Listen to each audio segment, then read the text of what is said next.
Hi, this is Carlton Cullins, and welcome to the Blue Sky Strongbox.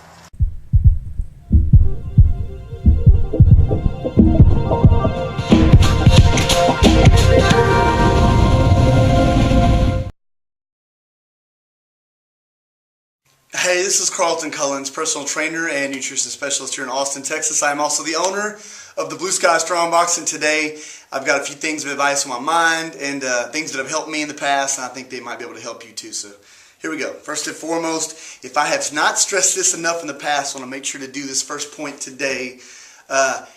Before you do any kind of exercise, whether it be strength training, cardio, interval training, whatever, make sure you are properly warmed up before you do so. I myself and many other people I know have been guilty many times in the past of not warming up properly, particularly when you get more intense with your workouts. It's very easy to get injured. I myself and a lot of people have probably injured themselves in the past due to the fact that we were not properly warmed up. It doesn't take very long. Typically you can warm up in honestly about 3 to 5 minutes. Some people that might be older, less experienced, have health issues probably need to warm up for about 10 minutes. It does not take very long. Anything just to get your heart rate going, actually warming up the tissue. It works on kind of regulating your blood pressure, getting ready for exercise. It's very, very, very important, particularly as we get older. But you don't want to hurt yourself because it's just going to set you back. In my opinion, for most of the general population out there that's healthy, the best thing I think most people can do is what's called dynamic flexibility training. Look that up on the internet.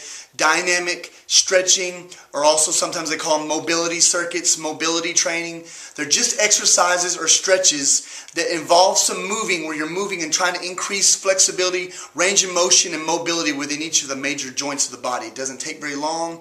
You just do 8 or 10 reps on a few exercises, and bam, you're ready to go. I typically do a little mobility circuit of about 8 exercises. It takes me about 3 minutes, and I'm ready to warm up. I breathe a lot, and then I'm ready for battle to go do whatever I'm going to do. Even if it doesn't seem like it's going to be much in the workout, it's still good to warm up because you can easily injure yourself. You can injure yourself picking up your keys off the ground. So obviously, warming up is a good idea, and you should do it every time. Second point today, there's a great coach by the name of Dan John. He's a wonderful man. He's got a lot of experience in his belt, and he's got a lot of good perspective.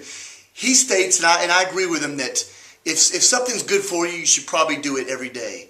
And with that concern to exercise and stuff, I think doing certain movements every day so that we don't lose them over time as we get older is a good idea. Such things as a pushing exercise, such as like just simple push-ups. If you just did about 10 push-ups a day, if you did maybe 10 pulling exercises and maybe 10 squats, just the basic movements that the body should be doing, if you just did them lightly every day, it's a great idea. Another way that I incorporate a lot is I do split routines a lot. You know, guys trying to build muscle, get stronger, stuff like that. We do split routines, upper body, lower body, push, pull, whatever.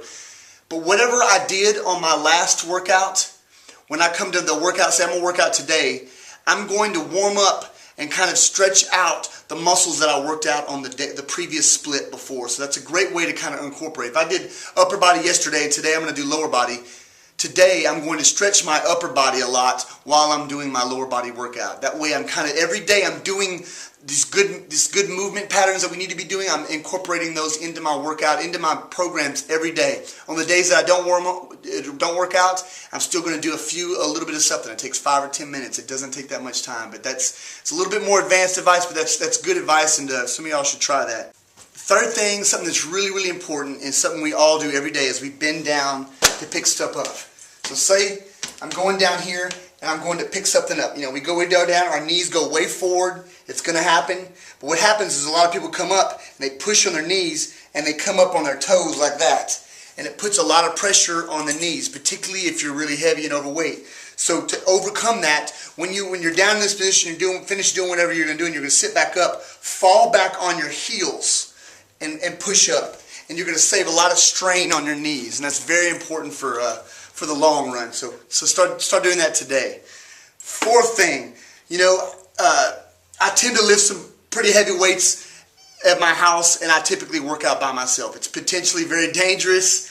I've got these big hook things back here, but what it is I've got these heavy dumbbells. You know, say I'm lifting a 100-pound dumbbell, I have to clean that weight up. And for those of you out there, you know what that means. It's dangerous when you have 2 dumbbells. You got to clean it and then lean back on a bench. So I ordered these power hooks. I've been putting them off for years. They're about 50 bucks, but they do come in handy because I can hook the weight on a bar and I can safely, or safer, still not that easy, but it helps quite a bit to pull that weight off and kind of assist me. So it's like having a spotter a little bit. So pretty good. It's helped me out. Maybe it'll help you.